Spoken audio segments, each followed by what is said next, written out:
ஊடாக மற்றொரு வகுப்பில் உங்களை சந்திப்பதில் மகிழ்ச்சி. நாங்கள் நீண்ட காலமாக ஜூம் செயலி கூடாக கற்றுக்கொண்டிருக்கிறோம். உங்களுக்கான பரீட்சை திகதி அறிவிக்கப்பட்டிருக்கு. ஆகவே நீங்கள் இனி கொஞ்சம் கவனமாக இருந்து படிப்பீங்கள் நினைக்கிறேன். அந்த வகையில நாங்கள் இப்ப 8வது பாடத்துல இலங்கையின் சூழல் தொகுதிகளை பற்றி பார்த்து கொண்டிருக்கிறோம். இலங்கையின் சூழல் தொகுதிகளை பற்றி நாங்கள் காடுகளும் படிச்சுட்டோம், புல்நிலங்களும் படிச்சுட்டோம். இப்ப ஈரநிலங்களை பற்றி படிச்சு கொண்டிருக்கோம். ஈரநிலங்கள்ன்றது நிரந்தரமாக அல்லது தற்காலிகமாக நீர் தேங்கி காணப்படுற பிரதேசங்கள். அந்த பிரதேசங்கள்ல தாவரங்களும் காணப்படும், விலங்குகளும் காணப்படும். இந்த ரம்சார் சமவாயத்தின் அடிப்படையில் ஈரநிலத்துக்கு ஒரு வரைவிலக்கணம் இருக்குன்னு பார்த்தனான். அந்த வரைவிலக்கணத்தின்படி இலங்கையில 3 பிரதான ஈரநிலங்கள் காணப்படுதுன்னு பார்த்தனான். ஒன்று உள்நாட்டுக்குரிய நன்னீர் ஈரநிலங்கள், ஆறுகள், அருவிகள், சேற்று நிலங்கள், சகதி காடுகள், வில்லுகள், இவ்வளவும் உள்நாட்டுக்குரிய நன்னீர் ஈரநிலங்கள். இது பார்த்தது இவ்வளவு பார்த்தாச்சு. அடுத்தது கரையோர ஈரநிலங்கள்லாம் பார்த்து கொண்டு போறோம். அதுல கடல் நீரேரிகள் இருக்கு, பொங்கு முகங்கள் இருக்கு, கண்டல் நிலங்கள் இருக்கு, கடற்புட்படுக்கைகள் காணப்படுது, உவர் சேற்றிலங்கள் இருக்கு, முருகை தொடர்கள் இருக்கு. நாங்கள் இன்றைக்கு இப்ப கடைசியா நாங்கள் பார்த்தது கண்டல். கண்டலை பற்றி பார்த்தோட நாங்கள் கடந்த வகுப்பு நிப்பாட்டினாங்க. இப்ப கண்டல் தாவரங்களை பற்றி நாங்கள் உங்களுக்கு முழுமையாக நாங்கள் சொல்லியிருக்கு. உங்களோட சிலபஸுக்கு இருக்கக்கூடிய அளவில் உங்களுக்கு கண்டல் தாவரங்களை பற்றிய விளக்கங்கள் கொடுக்கப்பட்டது. இன்றைக்கு நாங்கள் பிள்ளைகள் உவர் சேற்றிலங்களை பற்றி படிப்போம், கடற்புட்படுக்கைகளை பற்றி படிப்போம், முருகை தொடரை பற்றியும் படிப்போம். அதே மாதிரி இன்னும் ஒரு ஈரநில தொகுதி இருக்கு. என்னது? மனிதனால் உருவாக்கப்பட்ட ஈரநிலம். அப்ப நாங்கள் 3ஆ பிரிச்சு நாங்கள் உள்நாட்டுக்குரிய நன்னீர் ஈரநிலங்கள், அடுத்தது கரையோர ஈரநிலங்கள், 3வது மனிதனால் உருவாக்கப்பட்ட ஈரநிலங்கள். அதுல மனிதனால் உருவாக்கப்பட்ட ஈரநிலங்கள் பார்க்க நீர்த்தேக்கங்கள் வரும், நீர்நிலைகள் இருக்கு, வயல் நிலங்கள் இருக்கு, மற்றது உப்பளங்கள் இருக்கு. உப்பளமும் மனிதனால் உருவாக்கப்பட்ட ஈரநிலங்கள். அப்ப நாங்கள் இன்றைக்கு கரையோர ஈரநிலங்கள்ல மிச்சமும் மனிதனால உருவாக்கப்பட்ட ஈரநிலங்களை பற்றியும் படிக்க இருக்கு. சரி பிள்ளைங்க, கவனிச்சு கொள்ளுங்க. நாங்கள் இன்றைக்கு படிக்கிற விஷயத்தை பார்ப்போம்.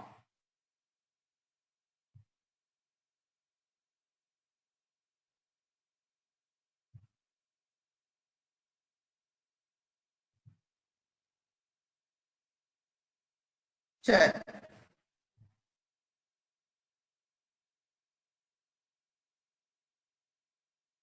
நாங்கள் பார்த்த விஷயங்கள் இதுல இருக்கு. இந்த தாவரங்கள் எல்லாம் உங்களுக்கு காட்டினான். இது வில்லுகள் நீங்கள் பார்த்து கொண்டிருப்பீங்கள். மற்ற கடல் நீரேறி பார்த்த நாங்கள், பொங்கு முகங்கள் பார்த்த நாங்கள், கண்டல்கள் பார்த்தோம்.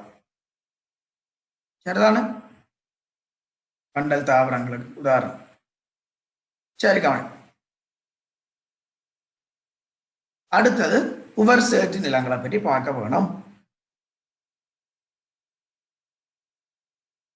உவர் சேற்று நிலங்கள் வறண்ட கரையோர பகுதிகளுக்காக மட்டுப்படுத்தப்பட்டதா இருக்கு. அதே நேரம் உப்பு பளிங்குகள், இந்த பழங்காடிகளை பார்த்துக்கொள்ளுங்க. இதுதான் பிள்ளைகள் உவர் சேற்று நிலங்கள். இது வறண்ட காலத்தில் வறண்ட பிரதேசங்கள்ல அவதானிக்கக்கூடிய ஒரு தொகுதியா இருக்கு. சரிதானே? இதுல வறண்ட காலத்துல நீங்கள் பார்த்தீங்களாக இருந்தால்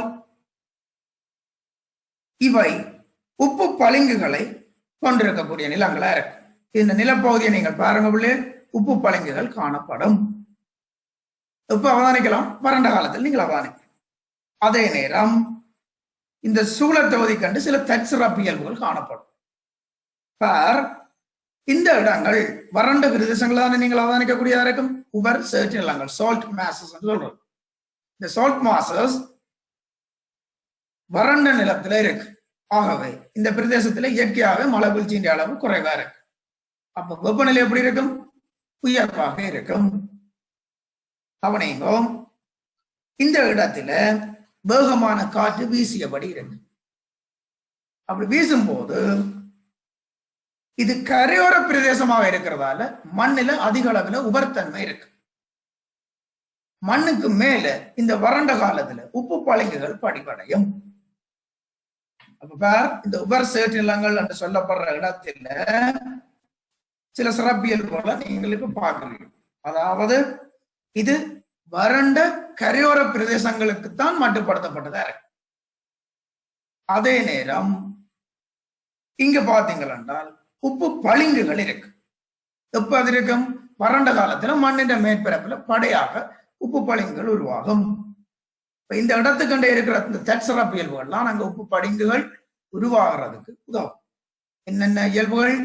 உயர்ந்த வெப்பநிலை இருக்கும், குறைந்த அளவு மழை வீழ்ச்சி இருக்கும், அதே நேரம் வேகமான காற்று வீசும். இந்த மண் தளர்வான மண்ணாக இருக்கு. அப்ப காற்று வீசும் போது இந்த மண் வீசி எறியப்படும். காற்று வீசேக்க இந்த மண் தளர்வா இருக்கிற அள்ளி வீசும். அப்ப வறண்ட காலத்துல இந்த மண்ணின் மேற்பரப்புல நீங்கள் உப்பு பளிங்குகளை அவதானிக்கக்கூடியதா இருக்கு. இந்த இடத்தை பாத்தீங்கன்னா பிள்ளைகள், இங்க சில தாவரங்கள் பொதுவாக இருக்கு. இதில் நீங்கள் பார்க்கிற தாவரம் சலிகோனியா சயின்டிபிக் நேம். இந்த சலிகோனியாக்கள்லாம் உவர் சேற்று நிலங்கள்ல பொதுவாக இருக்கிற தாவரம். அதை நீங்களா தான் பெரிய அளவில் நீங்கள் இப்ப பார்க்கறது இந்த லைட் கிரீன் கலர்ல இருக்கிற தாவரம் சலிகோனியா. உவர் சேற்று நில பகுதிகள், வறண்ட பகுதிகளில் நீங்கள் கடற்கரை ஓரத்துல போனீங்கள் என்றால் இவ்வாறான தாவர பகுதியில் வானி. இங்க இந்த தாவரங்கள் குறுகிய தாவரங்களா இருக்கு. அதே நேரம் சாற்று பிடிப்பான தாவரங்களாக இருக்கு. என்ற சாற்று பிடிப்பான தாவரமா இருக்க வேணும். வறண்ட காலநிலைக்குரிய சிறப்பியல்புகள் இங்க இருக்கு. சரியான இந்த உவர் சேற்று நிலத்தில் இருக்கிற தாவர பரம்பல் மிக ஐதானதாக இருக்கும். அதே நேரம் குறுகிய தாவரங்கள் இருக்கும், சாற்று பிடிப்பான தாவரங்கள் இங்க இருக்கு. இங்க பாத்தீங்க என்றால் தாவரங்கள் மிக குறைந்த எண்ணிக்கையில தான் இருக்கு. உயர்ந்த பல்வகமே அங்க இருக்காது. அதே மாதிரி விலங்குகளை பாத்தீங்கன்னா குறைந்த அளவு பல்வகமையோட தான் இருக்கு. சாதாரண உவர் சேற்று நிலங்களை பற்றி நீங்கள் இவ்வளவுத்தையும் தெரிஞ்சிருக்கோம். அப்ப இந்த இடம் வறண்ட வலயம், கரையோர பகுதி. அப்ப உங்களுக்கு தெரியும், மன்னர், அம்பாந்தோட்டு, புத்தளம், வாகரை போன்ற இடங்கள்ல இந்த உவர் சேற்று நிலங்களை நீங்கள் கவனிக்கலாம். சரிதான? வறண்ட பிரதேசங்களை நீங்கள் இந்த உவர் சேற்று நிலத்தை பார்க்கலாம். எந்தெந்த இடம்? மன்னர், கரையோர பிரதேசம், அம்பாந்தோட்டை, புத்தளம், வாகரை போன்ற இடங்கள்ல உவர் சேற்று நிலத்தை நீங்கள் கவனிக்கலாம். பாருங்க பிள்ளைகள், ஒவ்வொன்றும் கொஞ்சம் கொஞ்சம் விஷயம்தான், ஆனால் நிறைய என்றபடியால் நீங்க ஞாபகம் வச்சிருக்க வேணும். இங்க என்ன சிக்கலண்டா ஒன்று கொண்டு போய் குழப்பி கொண்டிருக்கு. அப்ப இதை கவனி. உவர் சேற்று நிலங்களை பொறுத்தவரையில எங்கெங்க காணப்படுதுன்னு நான் தெரிய வேணும். சரிதானே? அப்ப வறண்ட கரையோரம், வறண்ட கரையோரத்துல இருக்கிறபடியால் இங்க வெப்பநிலை உயர்வா இருக்குது, மழை வீழ்ச்சி குறைவா இருக்குது, மணல் தளர்வானதாக இருக்குது, வீசி எறியுது. காற்று உயர்வா இருக்கிறதால மண் வீசி எறியப்படுது. வறண்ட காலத்துல இந்த நிலமயிர்பரப்புல நீ அவதானிச்சே என்றால் உப்பு பளிங்கு படிவை அவதானிக்கலாம். இங்க தாவர பல்வகமையும் குறைவு, விலங்கு பல்வகமையும் குறைவு. தாவரங்களை பொறுத்தவரையில பொதுவாக சலிகோனியா இருக்கு. சலிகோனியாக்கள்லாம் அந்த உவர் சேற்று நிலங்கள்ல பொதுவாக நீங்கள் அவதானிக்கிற தாவரங்கள். அப்ப கேள்வியை கேட்டா நீங்க சலிகோனியா. இது என்ன மாதிரியான இயல்பை கொண்டிருக்குது? சாற்று பிடிப்பானது, குறுகியது, குட்டையான தாவரமாக இருக்கு. சரிதான? நீங்கள் பாத்தீங்கன்னா தெரியும், இந்த தாவரங்களும் விலங்குகளும் மிக குறைந்த அளவில் காணப்படும். தாவரங்களை பார்த்தீங்கன்னா குறுகியதா இருக்கும், சாற்று பிடிப்பான உடற்பகுதியை கொண்டிருக்கும். உதாரணம், இந்த இடத்துல பொதுவாக இருக்கிற தாவரம் எது? சலிகோனியா. எந்தெந்த இடங்கள்ல இந்த உவர் சேற்று நிலங்கள் இருக்குன்னு பார்க்கலாம். சலிகோனியாவை கிட்ட எடுத்து காட்டின ஒரு படம் பாருங்க. நன்கு சாற்று பிடிப்பான குறுகிய தாவரம், உபர்த்தன்மையை தாங்கி வளரக்கூடியது. இந்த நிலப்பகுதியை பார்த்தீங்கன்னா உப்பு பாலிங்கள் காணப்படும். சரிதானே? அந்த நிலப்பகுதியை நீண்ட வறண்ட காலம் இருக்கு, சால்ட் மாசம் என்று சொல்லுவோம். சரி பிள்ளைகள் கவனம். அடுத்தது நாங்கள் பார்க்க போறது கடற்புட்படுக்கைகள், சீகிராஸ் பெட்ஸ். இந்த கடற்புட்படுக்கைகளை பொறுத்தவரையில இந்த படத்துல பாருங்க காட்டப்பட்டிருக்கு. எங்க இருக்கும் என்று பார்த்தீங்கள் என்றால் ஆழம் குறைந்த கடற்பகுதியின் அடித்தளத்துல இருக்கு, அல்லது பெரிய கடல் நீரேரிகள் கீழ்த்தளத்துல காணப்படும். ஆனால் இந்த படத்துகளே உங்களுக்கு தெரியுது. அதாவது ஆழம் குறைந்த கடல் பகுதியில காணப்படும், அதே நேரம் பெரிய கடல் நீரேரிகள்லையும் அடித்தளத்துல இந்த கடற்புட்படுக்கைகளை நீங்கள் பார்க்கக்கூடியதா இருக்கு. இதுல நீங்கள் பார்க்கிறது பிள்ளைகள் உண்மையான புட்கள் அல்ல. கடற்புட்படுக்கைகள்லாம் பேர் சீகிராஸ் பெட்ஸ். ஆனால் நீங்கள் இதை பார்க்கிற படம் கடற்புட்படுக்கையை தான் காட்டுது. ஆனால் இதுல உங்களுக்கு புட்கள் மாதிரி தெரிகிறது புட்களே அல்ல. கவனமா பார்த்து கொள்ளலாம். என்னென்று நீங்கள் இதை புல் என்று பாக்குறீங்க. இங்க பாத்தீங்கன்னா இதுல இளையப்பர் புட்கள் என்ற தோற்றத்தை தான் கொண்டிருக்கும். ஆனால் இது உண்மையான புல்லினம் அல்ல. சரிதான், சீகிராஸ் பெட்ஸ்ல இருக்கிறது உண்மையான புல்லினம் அல்ல. அதை தெரிஞ்சு வச்சுக்கோ. கவனி, இங்க பிள்ளைகள் அதாவது இலங்கையை பொறுத்தவரையில 2 பிரதான கடற்புல்லினங்கள் காணப்படும். ஹெலோடியூல் ஸ்பீசிஸ் சொல்லுவோம். ஹெலோடியூல் ஸ்பீசிஸ், அதே மாதிரி ஹெலோபைலா ஸ்பீசிஸ். இந்த ரெண்டும் இலங்கையில காணப்படுற பிரதான கடற்புல்லினங்கள். இந்த கடற்புட்படுக்கைகளை நீங்கள் கட்பட்டி முதல் மன்னார் வரையான கடற்பரப்புகளை பார்க்கலாம். இல்லை நீங்க உங்களோட வீடியோக்களை மியூட் பண்ணணும். திருப்ப நாங்க சொல்றது உங்களுக்குரிய மீட்டிங் ஐடியும் பாஸ்வேர்டு படுக்கைகளை பார்க்கிறோம். இந்த கடற்புட்படுக்கைகள் கடலின் ஆழம் குறைந்த கடலின் அடித்தளத்தில் இருக்குது. அதே மாதிரி பெரிய கடல் நீரேரியில காணப்படுது. ஹெலோடியூல் ஹெலோபைலா தான் இங்க இருக்கிற பொதுவான கடற்புல் படுக்கை ஆக்குற இனங்களா இருக்கு, கடற்புட்களாக இருக்கப்போ. சரிதானே? எங்க இருக்கப்போன்னு சொன்னா கட்பட்டி முதல் மன்னார் வரையிலான கடற்பகுதிகளில் நீங்கள் இதை அவதானிக்கக்கூடிய இருக்கு கடற்புட்படுக்கைகள். கவனி, இந்த கடற்புட்கள் கற்றைகளாக வளரும். இந்த கடற்புட்கள் கற்றைகளாக வளர்றதால இந்த இடத்துல மீன்கள் தங்களுடைய இனப்பெருக்கத்தை மேற்கொள்ளக்கூடிய ஏதுவான காலம் இருக்கு, ஏதுவான நிலைமைகள் இருக்கு. சரிதானே? கவனிச்சு கொள்ளும். இந்த கடற்புட்கள் கற்றைகளாகத்தான் வளருது. இதால பல மீன் இனங்கள் இங்க பெறும். இனவிருத்திக்குரிய சாதகமான வாழிடங்கள் அவைக்கு கிடைக்கும். பாருங்க, பார்த்தால் மேல கடல் அடித்தளத்தை தான் உங்களுக்கு காட்டியிருக்கு. இந்த படத்துல அது காட்டப்பட்டிருக்கு. சரிதான், அந்த புட்கள் என்னென்ன போட்டோல காட்டுறேன். இப்ப பாருங்க, ஒரு பொதுவான கடற்புட்படுக்கை. இதுக்கு மீன்கள் மட்டுமில்ல, ஏனைய கடல் வாழ் உயிரினங்கள் கூட இங்க வரும். இதுலயே உங்களுக்கு தெரியும். பாருங்க, ஸ்டார் ஃபிஷ் இருக்கு. சரி, பார்த்துக்கணும். இங்க பாருங்க, இந்த கடற்புட்படுக்கைகள் மீன்பிடி நடவடிக்கைகளால அடிக்கடி பாதிப்படை. இது நான் உங்களுக்கு சொன்னால் ஆழம் குறைந்த கடற்பகுதியின் தளத்துல தான் இருக்கணும். இப்ப மீன்பிடி நடவடிக்கைகளுக்கு பயன்படுத்தப்படுற வள்ளங்கள் இந்த பகுதியில் தான் தரித்து நிற்க வைக்கப்படும். சரிதான? அதாவது மீன்பிடி தொழிலில் ஈடுபடுபவர்கள் இந்த இடங்கள்ல வந்து தரையிறாங்க. அவ்வாறு மீன்பிடி வள்ளங்கள் தரித்திருக்கிறதால அல்லது அவர்களுடைய பயன்பாட்டு அளவு கூடவாக இருக்கிறதால இந்த தளத்தில் இருக்கிற இந்த கடற்புட்படுக்கைகள் மிக பெருமளவில் அழிவுக்குட்படும். ஆழங்குறைந்த கடற்பகுதியில இதை நீ அவதானிப்பாய். அதே மாதிரி பெரிய கடல் நீரேரிகளின் அடித்தளத்துல நீ இதை அவதானிப்பாய். அந்த 2 இடத்திலையும் மீன்பிடி வள்ளங்கள் தரித்திருக்க செய்யப்படும். கொண்டு வந்து மீன்பிடி தொழிலுக்கு போயிட்டு வந்து இந்த இடத்துல வள்ளங்களை கட்டி வைப்பினோம். அந்த இறங்குதுறையாளாக இருக்கிறதால அங்க மனித நடமாட்டம் அதிகமா இருக்கு. போறது வாரது அந்த இயந்திரங்களோட விளங்குற தன்மையில் கூடவா இருக்கும். வரையல் எடுப்பின தெரிவின என்று கூடுதலா இந்த இடங்கள்ல அவை விளக்கம் கூடுதலா இருக்கு. இதன் காரணமாக இந்த கடற்புட்படுக்கைகள் அழிவடையுது. சரிதான்? இப்ப பாருங்க, தாழ் அலைகளை கொண்ட பெரிய கடல் நீரேரிகள், ஆழம் குறைந்த கடல் அடித்தளம் போன்ற கடற்புட்படுக்கைகளை கொண்டு இந்த கடற்புட்களை கடற்புட்கள் என்று நாங்க சொல்லப்படுற தாவரங்கள் உண்மையா புல்லினங்கள் அல்ல. அவை இலைகள் மட்டுமே புட்களின் தோற்றத்தை கொண்டிருக்கும். பாருங்க, ஹலோடியோலும் ஹலோபிலா அல்லது ஹலோபாயிலா ஸ்பீசிஸும் இருக்கு. சரிதான? ரெண்டும் தான் இங்க பொதுவா இருக்கிறேன் நாங்க. இதுதான் பிள்ளைகள் அந்த ஹலோடியூல் புட் ஹலோடியூல். இது ஹலோபிலா.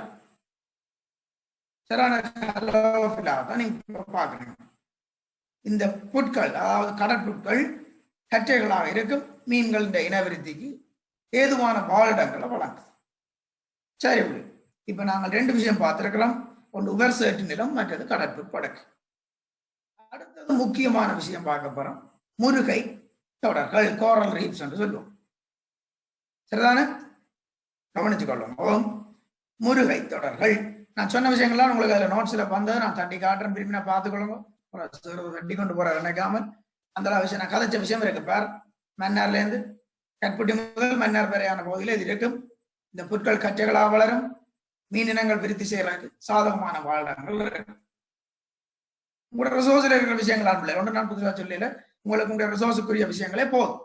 சரிதான்? இப்ப இருக்கிற காலத்தை பொறுத்தவரையில நாங்கள் தேவைக்கற்ற விஷயங்களை படிக்க மாட்டோம். உங்களுக்கு நாங்கள் சொல்ற விஷயங்களை படிவாக்க விட்டுட்டு அந்த ரிசோர்ஸை பார்த்தீங்கன்னா அதுல தமிழ் கொஞ்சம் அப்படி இப்படி இருந்தாலும் உங்களுக்கு விளங்குறதுல எந்த ஒரு பிரச்சனையும் இருக்கா. சரிதான்?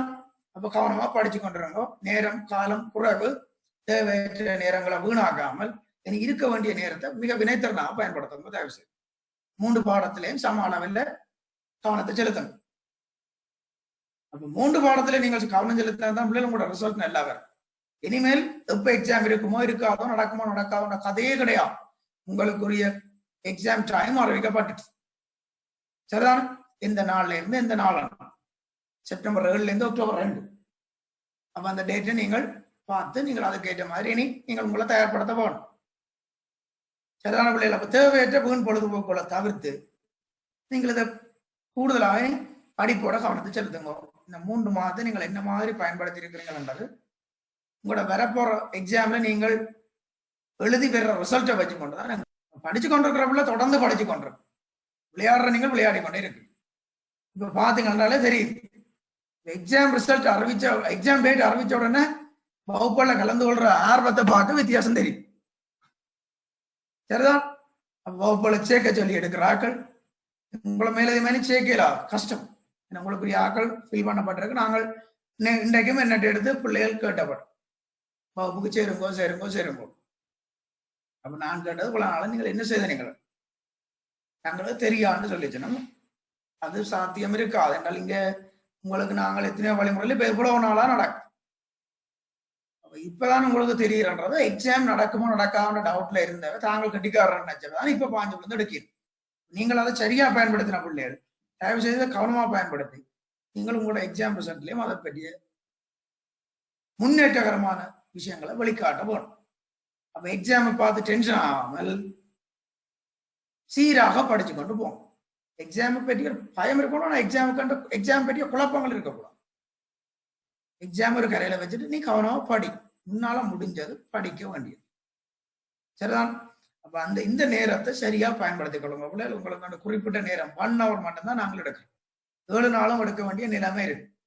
இன்னும் உங்களுக்கு தெரியாத விஷயம் அவ்வளவு சிலபஸ். சரிதானே? பள்ளிக்கூடமும் 3:30 மட்டும் நடக்க போகும். இப்ப என்ன மாதிரி உங்களை கொண்டு எவ்வளவு நாளைக்கு வேற சொல்ல போய் நின்று தெரியாது, எவ்வளவு சிலபஸ் என்றதான் தெரியல. ஆனால் உங்களுக்கு மேக்சிமம் நாங்கள் செய்ய வேண்டிய வேலையை செய்யத்தான் போடும். உங்களை பொறுத்தவரை பிரச்சனை இல்லை. சார் 7வது யூனிட் செய்து கொண்டு வர, நான் 8வது யூனிட் செய்து கொண்டு வர முடிய சார் 9வது யூனிட் தொடங்குவார், நான் 10வது யூனிட் தொடங்குவேன். அதுல வீக்கெண்ட் பிள்ளைகள் இருக்கிறீங்க, உங்களுக்கு 10வது யூனிட்லயே பாதி விஷயத்துக்கு மேல முடிச்சு. சான்ஸ்கோர்ல நாங்கள் என்ன செய்யாதபடியா நான் முதல்ல தான் செய்யறோம். நீங்கள் அதை ரிவிஷனா நீங்கள் பார்க்க கொள்ளலாம். உங்களுக்கு எல்லாம் தெரியுமான்னு போட்டு அதை நீங்கள் அலட்சியப்படுத்த கூடாது. உங்களுக்கு தெரியும், வகுப்புல நாங்கள் கற்பிக்கிற நுட்பம் வேற, இந்த ஜூம் செயலிக்குள்ளால எங்களோட விஷயம் வித்தியாசமா இருக்கு. அங்க செய்ய முடியாத சில விஷயங்களை நாங்கள் இங்க செய்யக்கூடியதா இருக்கு. அதே மாதிரி இங்க எங்களுக்கு செய்யலாத விஷயங்கள் நாங்கள் வகுப்பறையில் செய்யக்கூடியதா இருந்து. அப்ப 2 விஷயத்தை நீங்கள் உள்வாங்கிக் கொள்ள வேணும். உங்களுக்குரிய பாடத்திட்டங்கள் சரியான கால அளவில் உங்களுக்கு நிறைவு செய்யப்படும். மற்றது முழுக்க நீங்கள் தனித்தனியாக எடுக்கிற முயற்சி தான் உங்களோட உபரித்தற்ற பெறுபவர்களையும் செல்வாக்கு செல்லும். நான் அடிக்கடி உங்களோட வகுப்புல கதைக்கிற விஷயம். நீங்கள் எவ்வளவு மினக்கட்டு எவ்வளவு எக்ஸாம் வியூல படிச்சு கொண்டு போறீங்களோ அதுக்கேற்ற மாதிரி தான் உங்களோட ரிசல்ட். இங்க அறிவை தேடி பறந்துபட்ட அறிவை தேடணும் பிள்ளைகள். பறந்துபட்ட அறிவை தேடுறதால பெரிய அளவில் பிரயோசனம் இராது. இது பரீட்சையை நோக்காக கொண்ட நல்லம் இருக்கிறீங்க. உங்களோட மாவட்டங்களுக்கு நீங்கள் பேர் எடுத்து கொடுக்க மாட்டா கவனமா படிக்கவும். சரி பிள்ளை, நாங்கள் இங்க பெறுவோம் அதே விஷயத்தை தான் சொல்லியிருக்கேன். அடுத்தது பாருங்க, என்னென்று இந்த சூழத்தொகுதி பாதிப்படையதுன்றது பாருங்க. என்னென்று அதாவது சீக்ராஸ் பெட்ஸ்ன்றது மீன்பிடி நடவடிக்கை காரணமாக தான் அடிக்கடி பாதிப்புக்குள்ளாகும். இந்த ரெண்டு விஷயத்தையும் பார். இறங்கு துறைகளாக இருக்கு, தரையிறங்குவதற்கான பகுதிகள், மீன்பிடி வள்ளங்கள் தரித்திருக்கிறதுக்கு இங்கே பயன்படுத்தப்படும். ஆழம் குறைந்த இடம், வள்ளங்களை கொண்டு வந்து தரித்து நிப்பாட்டி வச்சிருக்கணும். இதால இந்த சூழத்தொகுதி அழியும். இதால என்ன நன்மை? மீன்களுக்குரிய இன விருத்தி செய்யறதுக்குரிய வாழ்டங்கள் இல்லாம போகும். மீனின் குடித்தவ குறை, மீன்கள்ட்ட குடித்தவ குறை. நட்டப்பட போறது நாங்கள் தான். ஆனா அது தெரியாம இதை செய்து கொள்றது அல்லது தெரிஞ்சும் செய்யறது. வேற எங்க வள்ளத்தை வர்றது? சரி, கவனிச்சுக்கணும். அப்ப அடுத்தது நாங்கள் என்ன பார்க்க போறோம்? முருகை தொடர்கள். இந்த முருகை தொடர்கள் தான் பிள்ளைகள்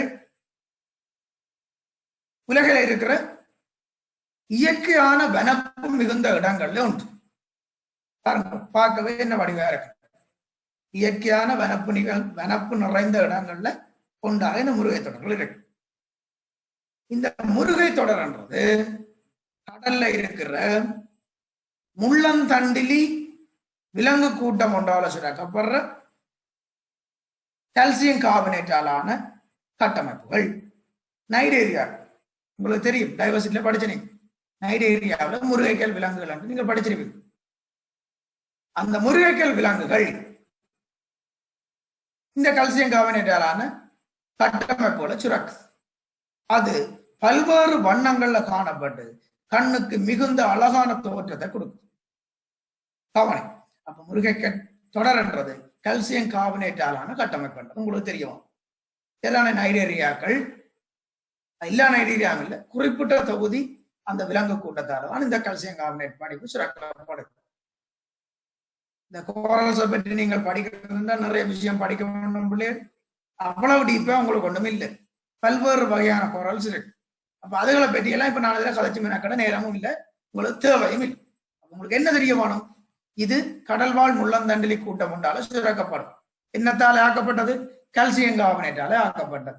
பல்வேறு வண்ணங்கள்ல காணப்படுறதால கண்கவர் தோற்றம் இங்கு கிடைக்கும். எல்லாரும் கவனிச்சு கொள்ளும். இந்த முருகை தொடர்களை தான் பிள்ளைகள் நாங்கள் கடலின் மலைக்காடுகள் என்று சொல்வினோம் பொதுவாக. அதாவது ரெயின் ஃபாரஸ்ட் ஆஃப் தி சீ என்று சொல்லுவோம். ஏன் உங்களுக்கு தெரியும், தரையில அதிக அளவு உற்பத்தி திறன் கூடிய சூழல் தொகுதியாக மலைக்காடுகள் இருக்கு. அதே மாதிரி கடல்ல அதிக அளவு உற்பத்தி திறன் கூடிய இடமாக இந்த முருகை தொடர்கள் இருக்கு. இது தொடர்பான ஒரு வீடியோ இருக்கு, உங்களுக்கு பார்க்கலாம். சரியான இங்க உற்பத்தி திறன் மிக உயர்வாக இருக்கு. அதால இந்த சூழல் தொகுதியை கடலின் மலைக்காடுகள் சொல்லுவினோம். கடலின் மலைக்காடு. என் தரையில அவர் உற்பத்தி திறன் கூடியவர் நாங்கள் படிச்சுட்டோம். கடல்ல இந்த முருகை தொடர்கள்லாம் உற்பத்தி திறன் கூடிய சூழல் தொகுதியில இருக்கு. இங்க பாத்தீங்கன்னா பிள்ளைகள் மிக உயர்ந்த பல்வகமை உள்ள அங்கிகள் எல்லாம் பாடும். இந்த படத்திலே தெரியுது பாருங்க, எவ்வளவோ வித்தியாசமான மீனினங்கள் காணப்படும். இந்த முருகை தொடர்கள்ல மிக அதிக அளவில் உயிர் பல்வகமை இருக்கு. இந்த முருகை தொடர்கள் அங்கிகள் இனம் பெறுவதற்கான இடங்களையும் வழங்கும். அவற்றுக்கு போதிய அளவில் உணவு கிடைக்கப்படும். இந்த இடத்துல பல்வேறு குடித்தொகைகள் இருக்கிறபடியால் இந்த நீர்வாழ் அங்கிகளுக்குரிய உணவை சிக்கல் இன்றி பெற்றுக் கொள்ளக்கூடிய இடமாக இருக்கு. நல்லொரு வாழ்ந்த பரப்பு, இனம் பெறுகிறது சாதகமான இடம். இந்த இடத்தை தான் நேடி இந்த இடத்திலேயே வாழ்ற அங்கிகளும் இருக்கணும். இந்த இடத்துக்கு வந்துட்டு போறாங்களும் இருக்கணும்.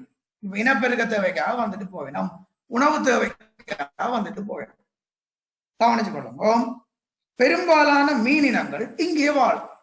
ஆனால் சில முலைகுட்டிகள், இப்ப டால்பின்கள் இங்க வந்துட்டு போவேன். அதாவது இந்த இடத்தை தரிசித்து செல்லுவினம், வந்துட்டு போவேன். அதே மாதிரி ஆமைகள் இந்த இடத்துக்கு வருவேன், உணவு தேவைகளுக்காக இந்த இடத்துக்கு வந்துட்டு போவேன். அப்ப இந்த சூழத்தொகுதியிலேயே தங்கி வாழ்ற அங்கிகளும் இருக்கணும், இந்த சூழத்தொகுதியை தரிசிக்க வாராக்களும் இருக்கு. அப்ப தெரிஞ்சு சில முலையூட்டி இனங்கள் தரிசிக்க வரும். அதே மாதிரி ரெப்டைல்ஸ், குறிப்பா ஆமைகள் இந்த இடத்துக்கு வந்துட்டு போகும். அப்பெல்லாம் தெரியும். அப்ப பாத்தீங்கள் என்றால் இங்க மீன்கள் மட்டுமில்ல, சிங்கிரால், முள்ளுள்ள சிங்கிரால், ஸ்பைனி லாப்ஸ்டர்ஸ் சொல்லுவோம், படம் இருக்கு. அதே மாதிரி கடல் முள்ளி, சீ அர்ச்சின் இருக்கு. வீடியோவில் பார்ப்பீங்க, தெரியும். சரிதானே? பாருங்க, இங்க அதிக அளவுல மீன்கள் காணப்படுது. முட்களையுடைய சிங்கிரால் இருக்கு, ஸ்பைனி லாப்ஸ்டர்ஸ் சொல்லுவோம் அதை.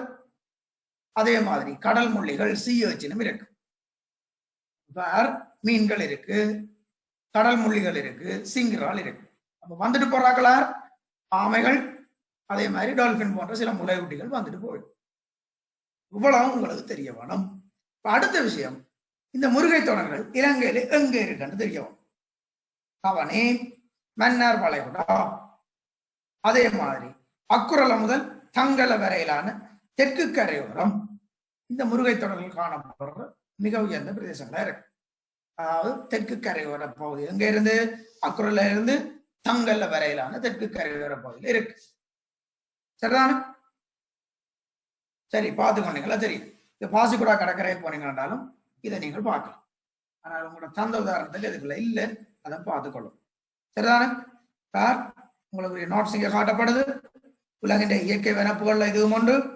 கடல்வாழ் முள்ளந்தண்டில் விலங்கு கூட்டத்தால் சுரக்கப்படுற கல்சியம் கார்பனேட்டாலான கட்டமைப்புகள்லாம் இந்த முருகை தொடர்கள். அங்கவர் தோற்றத்தின் காரணமாகத்தான் பிரபலம் அடைஞ்சிருக்கு. கடலின் மழைக்காடு என்று சொல்றமே, உயர் உற்பத்தி திறனுடையவை. கடல் சூழ தொகுதிகளிலே உயர் உற்பத்தி திறன் இந்த முருகை தொடர்லாம் இருக்கு பிள்ளைகள் கவனிச்சுக்கொள்ளும்.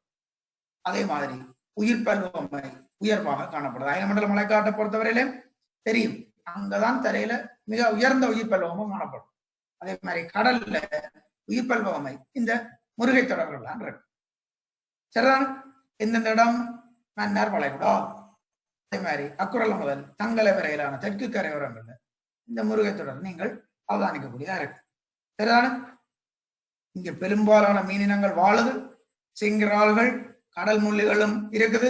அதே மாதிரி இந்த இடத்துல சஞ்சரிக்கிறதாக, அதாவது வந்துட்டு போறாங்களாக முளையூட்டிகள் இருக்குது, ஊர்வன இருக்கு. இதுதான் பிள்ளைகள் அந்த ஸ்பைனி லாப்ஸ்டர். சரியான இந்த பேச்சு வழக்குல டப்பி என்று சொல்லிவிடும். சரியான ஸ்பைனி லாப்ஸ்டர் கவனிச்சு கொள்ளுங்க. இதுதான் அந்த ஸ்பைனி லாப்ஸ்டர். சரி பிள்ளைகள், இப்ப நாங்கள் இந்த முருகை தொடரை பற்றி ஒரு வீடியோ ஒன்றை பார்ப்போம்.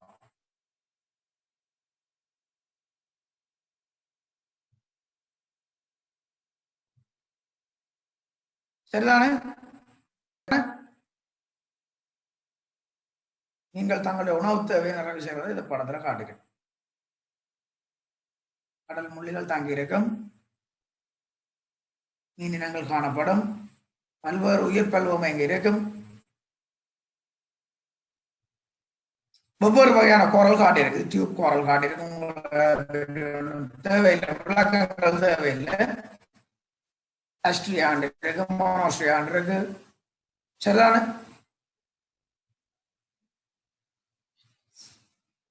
வெவ்வேறு வகையிலான கோரல்.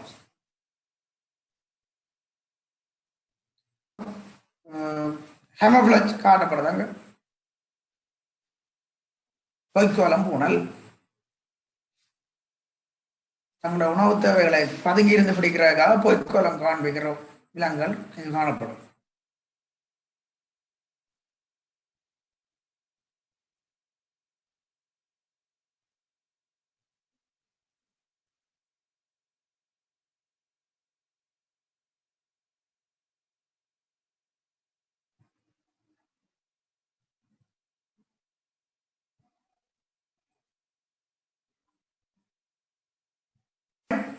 அடுத்த தொகுதியை பற்றி பார்ப்போம்.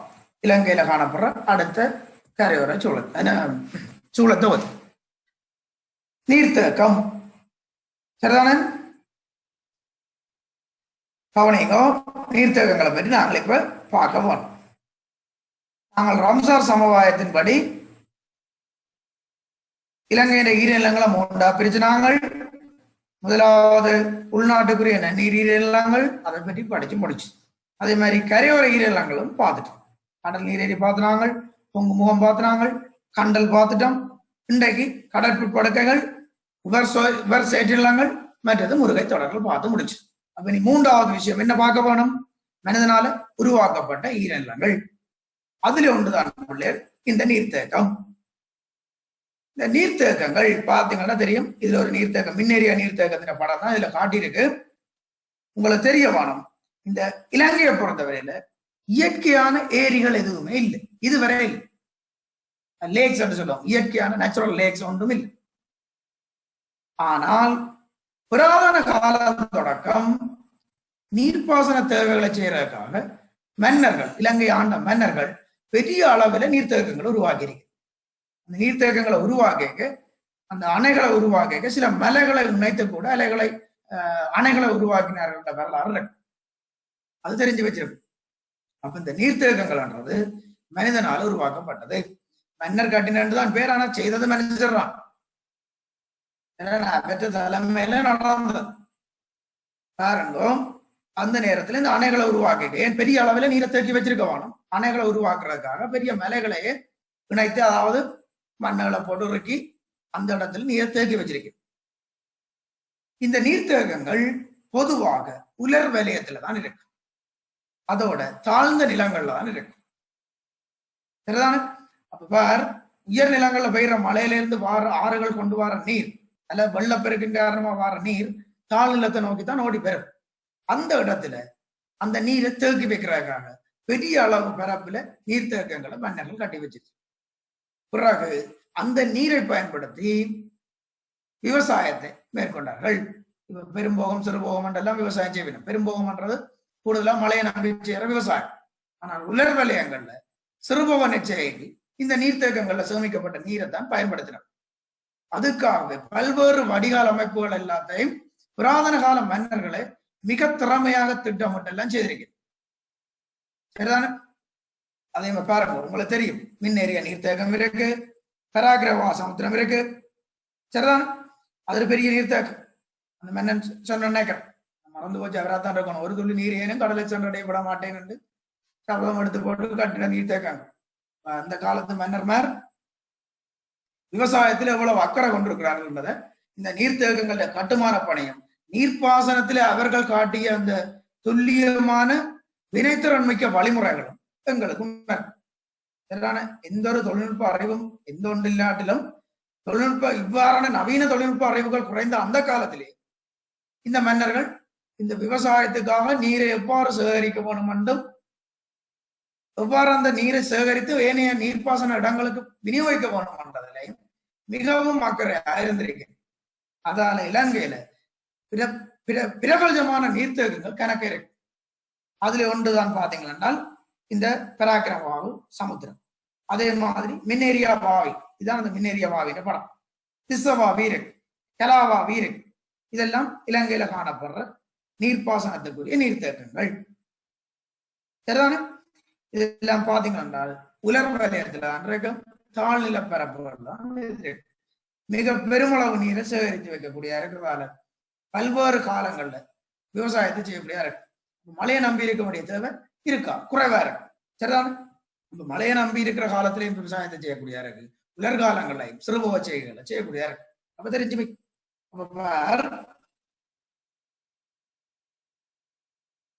இலங்கையில இயற்கையான ஏரி இல்லைன்னு சொல்லினோம். புராதன நீர்த்தேக்கங்கள் இருக்கு, தாழ்நிலங்கள்லையும் உலர் வலயத்திலையும் இருக்கு. என்னென்ன விஷயங்கள் நீர்த்தேக்கங்களா, என்னென்ன நீர்த்தேக்கங்கள் இருக்கு பிரதானமானவங்க பார்த்துக்கள். பெரிய அளவு பரப்புல நீரை கொண்டிருக்கிற தொகுதிகள். சரிதானே? இந்த நீர்த்தேக்கங்களை பொறுத்தவரையில பிள்ளைகள் பல்வேறு நீர்த்தாவர இனங்கள் அங்க இருக்கு. உங்களுக்கு தெரியும், ஒரு நீர்த்தேக்கம் என்றால் எங்கட நீர்த்தேக்கம் வர குளம் வர அளவுல நிறைய வித்தியாசம். இந்த குளங்களை நீங்கள் பார்த்தாலே உங்களுக்கு தெரியும், நீர்த்தாவரங்கள் நிறைய இருக்கு.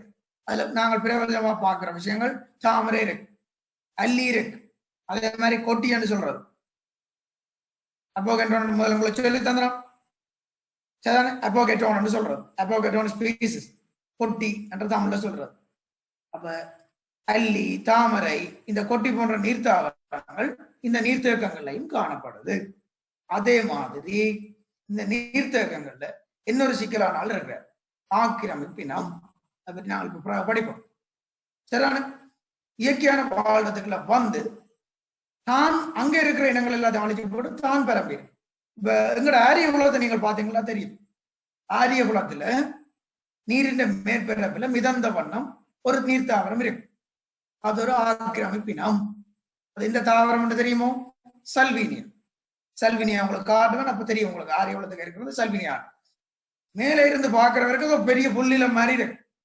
நீரின் மேற்பரப்புல முழுவதுமாக நிரம்பி குறிப்பிட்ட சில காலத்துல பாத்தீங்கன்னா இருக்கு.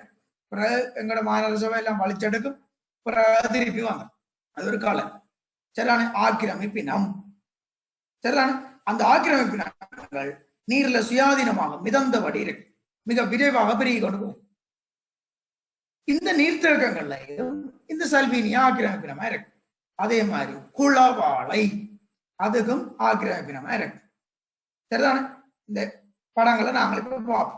இவ்வளவுதான் தெரியும். நீர்த்தேக்கத்தை பற்றி கணக்கு ஒன்றும் தெரிய தேவை. இலங்கையில இயற்கையாக எதுவுமே இல்லை.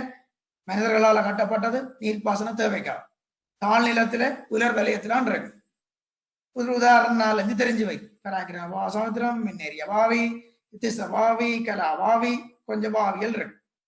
அங்க இருக்கிற நீர்த்தாவரம் என்ன இது தெரியாதவன் அல்லி தாமரை 2 ஞாபகம் வச்சிருந்தாலே பெரிய விஷயம். மற்றது ஆக்கிரமிப்பினங்கள், இந்த நீர்த்தேக்கங்கள் இருக்கிற ஆக்கிரமிப்பினங்கள் தெரிய வேணும். பின்னுக்கு நாங்கள் படிப்போம். என்னென்ன இருக்கு?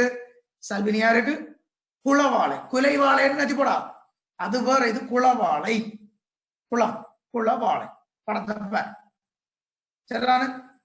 இது உங்களுக்கு பொட்டி அப்போனோ கேட்டோம்னு சொல்றது. இதுதான் சல்வீனியம், இதுதான் குளவாழை. பேர் சல்வினியா, பேர் சல்வினியா. இதுதான் இந்த ஆரிய குலத்துக்கு இருக்கு. தண்ணியும் இருக்கிறபடியா உங்களுக்கு காட்டி இருக்கு. மிக நெருக்கமாக அடர்த்தியாக மிதந்து கொண்டு வரும். இது அந்நிய இனம், ஆக்கிரமிப்பினம். இருக்கிற இயற்கையான இடத்துல இருக்கிற மற்றவை எல்லாரும் அழைச்சு போட்டு வர்றான்னு வந்து நிற்பார். அடுத்தது பார்த்தீங்கன்னா குளவாழை. இவரும் ராக்கெட் பாருங்க. இது நீருக்கு மேற்பரப்புல மிதந்து கொண்டு இருக்கு. கீழே தண்ணி இருக்கிறது தெரியாது. பார்த்தா நல்ல ஒரு பச்சை பசல புல்லில மாதிரி இருக்கு. சரிதான்? இந்த ஆரிய குலத்தை பற்றி பல்வேறு கதைகள் சொல்ல போறது வீட்டுல பெரிய ஆக்கள் இருந்தா கேட்டு பாருங்க, சொல்லுவேன். சரி, அதில் இதுல கதைக்கலாது பாருங்க. அடுத்த சூழல் பார்க்க போறோம். கடற்கரை பார்த்துக் கொள்ளுங்க. இலங்கை என்று கரையோரம் இயற்கையாகவே பல்வேறு வேறுபாடுகளை கொண்ட இடங்களாக இருக்கு. ஏன்னா இலங்கை ஒரு தீவு. அப்ப பாத்தீங்கன்னா உங்களுக்கு தெரியும், இலங்கையை சுத்தி கடல்லாம் இருக்கு. இந்து சமுத்திரத்தின் கடலோட சமுத்திரம், இந்து சமுத்திரத்தின் முத்தன்றதான் சொல்றாரு. அப்ப அந்த கடற்கரையை நீங்கள் பார்த்தீங்கள் என்றால் அது இயற்கையாகவே பிரதேசத்துக்கு பிரதேசமே சில வேறுபாடுகளை காண்பிக்கும். இப்ப எங்கட வடமராட்சி கடற்கரையை நீங்கள் பார்த்தால் கூட கல்லு கடல்னு சொல்லுவேன். இந்த மணற்காட்டு பக்கம் போனீங்கன்னா இப்ப தெரிகிற மாதிரி இருக்கு. கடற்கரை முழுக்க நல்ல மணல் இருக்கு. ஆனால் இங்க முனைக்கு இங்கால் பக்கமா வந்தீங்கன்னா, வெள்ளத்துறை பக்கமா நடந்து வந்தீங்கன்னா கடற்கரையில அதிக அளவு இந்த முருகக்கற்பாறைகளை நீங்க பார்க்கணும். கல்லு கடல்னு சொல்லுவினோம். அதாவது சாதாரண பேச்சு வழக்கில் கல்லு கடல்னு சொல்லுவினோம். நாங்கள் எங்கட இந்த ஸ்பெஷல் ரிசர்ச்சுக்கு இந்த அங்க அடிக்கடி நாங்கள் கடல் பாம்புகள் எடுக்க போக எங்களுக்கு இந்த சொற்களை பயன்படுத்துறபடியா சில சொற்கள் பரிச்சயமா இருக்கு. சரிதான்? அப்ப நாங்கள் இதுக்குள்ள போய்க்க சொல்லுவேன், மால் கடல், இது கல்லு கடல் எல்லாம் சொல்லுவேன். அப்ப அதை கேட்டுக்கிட்டு எங்களுக்கு இந்த வார்த்தை பிரியவங்கள் இருக்கு. இந்த 2 கடலுக்குள்ள சில வித்தியாசங்கள் எல்லாம் சொல்லுவேன். நீங்க போனீங்கன்னா தெரியும். அப்போ கடற்கரைகள்ன்றது எங்களோட இடத்துக்கு இடம், பிரதேசத்துக்கு பிரதேசமே பல இயற்கையான வேறுபாடுகளை காண்பிக்கும். ஆனாலும் பொதுவாக இலங்கையில கடற்கரை மணலாக தான் இருக்கு, மணற்கடற்கரையாக தான் இருக்கு. சரி, இப்ப காட்டப்பட்டிருக்க படம் போல தான் இருக்கு. சரிதானே? இந்த கடற்கரைகள் பருவகால மாற்றங்கள்ல சில மாறுபாடுகளை காண்பிக்கும். உதாரணமா பாத்தீங்கன்னா உயர்ந்த காற்று இருக்கு, வீசப்படுற உப்பு பளிங்கள் இருக்கு, அதே மாதிரி உயர்ந்த வெப்பநிலை இருக்கு. இந்த கடற்கரையை நீங்கள் பார்த்தீங்கன்னா இவ்வாறான பருவகால மாற்றங்களை நீங்கள் அவதானிப்பீங்க. சில காலத்துல கடுங்காற்று இப்ப இருக்கிற மாதிரி இருக்கு. அதே நேரம் சில நேரம் உயர்ந்த வெப்பநிலை இருக்கும்.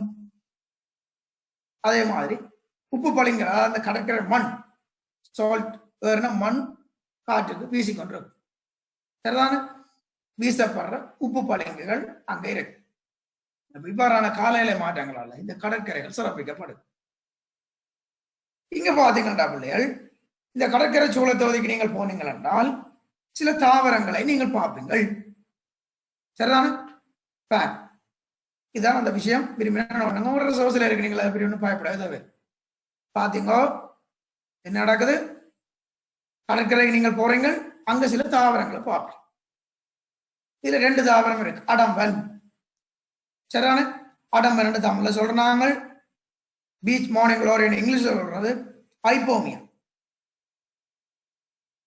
ஐப்போமியா பெஸ்காப்ரி, சரியான சயின்டிபிக் நேம் ஞாபகம் ஐப்போமியான்னு சொல்லுவோம். உங்களுக்கு ஒரு பழமொழியும் இருக்கு, அடம்பன் கொடியும் திரண்டால் மிடுக்கு, ஒரு கொடி.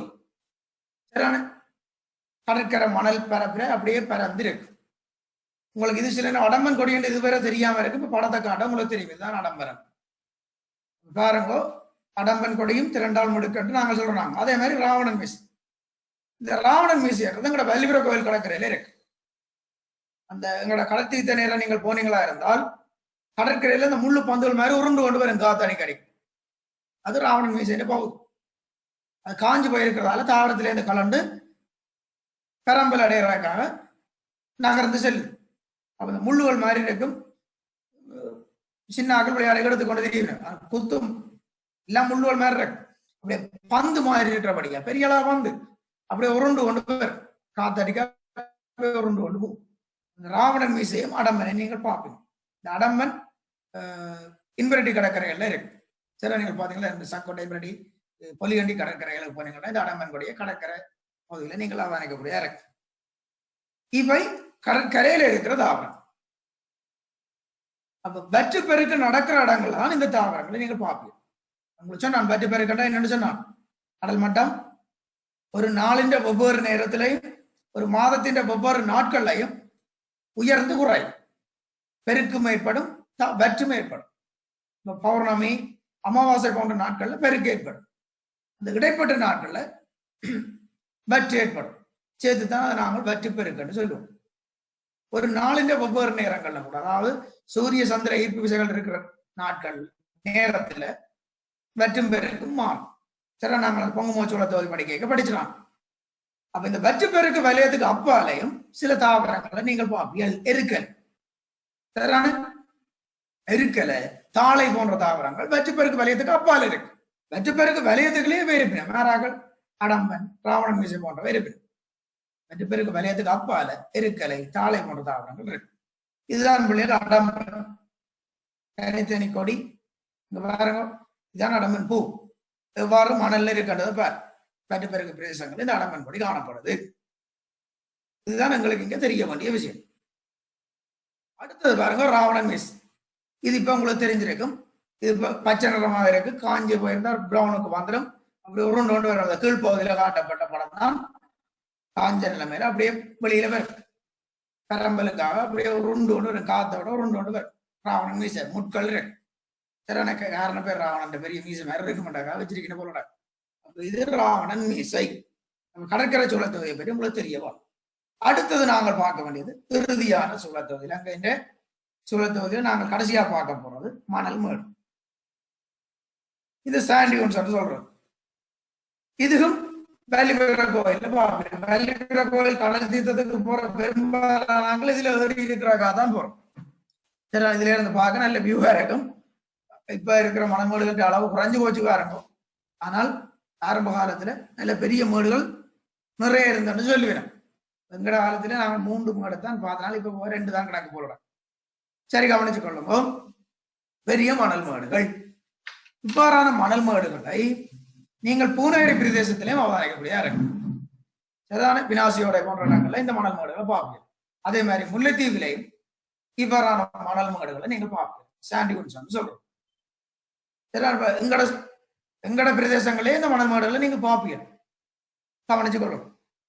அதாவது இந்த மணல் திட்டுகள்லையும் படர்ற தாவர வர்க்கங்கள் இருக்கு. உண்மையில இந்த ராவண மீசையெல்லாம் இந்த மணல் திட்டுலே இருக்கு.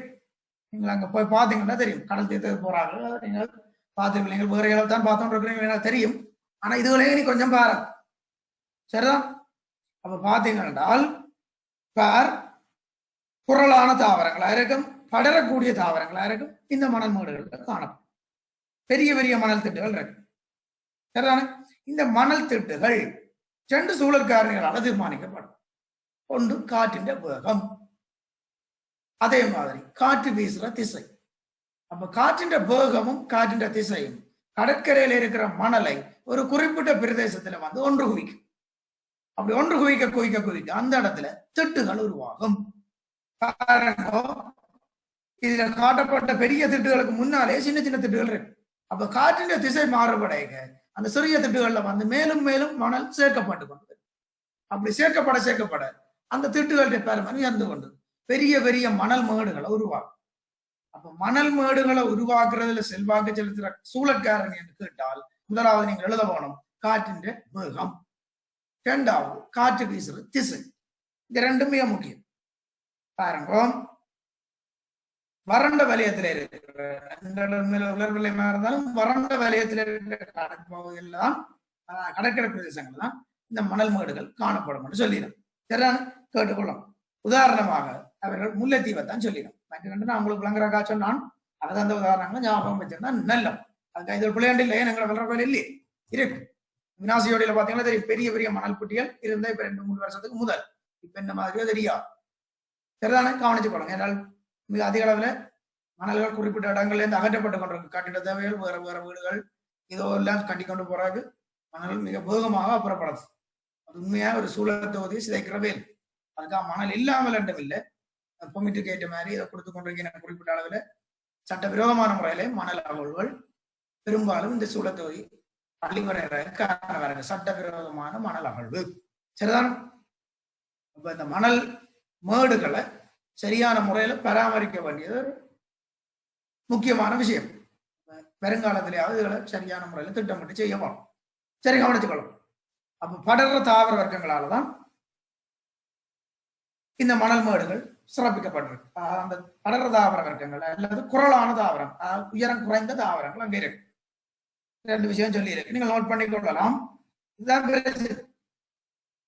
வறண்ட வலயத்திலான இது காணப்படும் சொல்லிடும். முல்லைத்தீவில இந்த காடல் இருக்குது, ஏன்னா மணல் மேடுகள் இருக்குன்னு சொல்லிடும். சரி பிள்ளைகள், இவ்வளவுதான் உங்களை பொறுத்தவரையில இலங்கையின் சூழல் தொகுதிகளை பற்றி நீங்கள் படிக்க வேண்டிய விஷயம். இதுக்கு முதல் நாங்கள் உயிரின கூட்டங்கள் பார்த்துட்டோம். அடுத்தது இலங்கையின் சூழல் தொகுதி பார்த்திருக்கோம். உங்களுக்கு தெரியமான பிள்ளைகள், இதுகளுக்கு நிறைய கேள்வி இருக்கு. MCQ இருக்கு, ஸ்ட்ரக்சர்லையும் வந்திருக்கு, எஸ்ஏ கேள்வி கூட வந்திருக்கு. அப்ப அந்த கேள்வியை பார்த்து நீங்கள் அதுக்குரிய மாதிரி எங்களோட சிலபஸ்ல என்ன மாதிரி இருக்கோ அதுக்கு விடைகளை நீங்கள் எழுதி பார்க்கணும். நான் பேப்பர் கிளாஸ்ல உங்களுக்கு செய்வேன். என்ன மாதிரி அந்த கேள்வியை நீங்கள் அணுகணும் என்ற விஷயத்தை நான் உங்களுக்கு சொல்லி தருவேன். இப்ப 2 பெரிய விஷயம் என்வரன்மெண்ட் பயாலஜில உங்களுக்கு முடிச்சு நேச்சர் நான் முடிப்பேன். சரிதான். அடுத்தது நாங்கள் என்வரன்மெண்ட் பயாலஜில அடுத்த விஷயத்தை நாங்கள் சொல்றோம், உயிர் பல்வகை பற்றி பார்க்குவோம். அதை நாங்கள் அடுத்த வகுப்புல பார்க்கக்கூடியதா இருக்கு. சரிதானே. அப்ப நாங்கள் இந்த 2 விஷயங்களும் முக்கியமான விஷயங்கள் பார்த்திருக்கிறோம். நீங்கள் இதை சோர்ஸ்ல வச்சே நீங்கள் பார்க்கலாம். ஒரு எந்த ஒரு விஷயம் நான் வெளியில போய் உங்களுக்கு விளங்குறாக்கா சில எங்கட உதாரணங்கள் சொல்லி இருக்கிறே தவிர மற்றபடி சோர்ஸுக்கு இருக்கிற விஷயங்கள்லாம் உங்களுக்கு சொல்லப்பட்டது. அப்ப அதை படியுங்க. இப்ப உங்களுக்கு இதை கேட்டுட்டு படிக்கிறபடியே அந்த தமிழ் உங்களுக்கு விளங்கும். அந்த எழுத்துக்களை நீங்கள் பார்த்து கொண்டிருப்பீங்க, சில விஷயங்களை திருத்திருப்பீங்கள். அந்த திருத்திய விஷயங்களை திருப்ப திருப்ப படிங்க போங்க. அதே மாதிரி சார் படிப்பிக்கிற விஷயத்தையும் கண்டிப்பா பார்த்துக்கொள்ளுங்க. அது மிக முக்கியமான விஷயங்கள். விளங்கப்படுத்துறதுக்கோ விளங்குறதுக்கோ சிக்கலான விஷயங்களை சிம்பிளா சொல்லி கொண்டு வர தயவு செய்து அதே மாதிரி தான் பார்த்துக்கொள்ளுங்க. இவ்வாறான சந்தர்ப்பங்கள் இனி வாய்க்காது. அப்ப நாங்கள் இதுவரை இவ்வளவும் பார்த்துருக்கிறோம். உங்களுக்குரிய நேரம் இன்னும் 5 நிமிடங்கள் இருக்கிறபடியால் உங்களுடைய 2 பேருடையாவது ஒரு சின்ன சின்ன கேள்வி பார்த்துக்கொள்ளுங்க. 144 20 TB1R இருக்கிற நம்பர் அன்மியூட் பண்ணும்.